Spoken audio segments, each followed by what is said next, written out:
There are a lot of euphemisms used in medicine.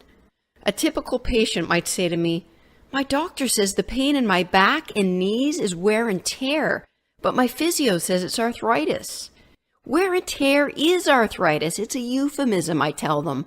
It sounds nicer, but it confuses people. The neck humps on humans, if due to a structural change in the neck, consists of fatty tissue, not muscle. So the correct euphemism for neck hump is buffalo hump, but it's not a dowager's hump. These are very different. The term dowager is from the 14th century, meaning a widow with a dowry. It refers to the exaggerated thoracic curve resulting from the disease osteoporosis.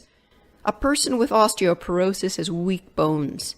If you think of bone a little bit like honeycomb with a tight lattice structure, osteoporosis is the breakdown of that structural lattice, and this weaker bone can develop vertebral fractures. The fractured bones usually cause a wedge-shaped deformity, causing a person to lose height with an unmistakable dowager's appearance. Here is a picture of a past patient of mine with osteoporosis and the typical appearance of a dowager's hump, or the correct term, thoracic hyperkyphosis.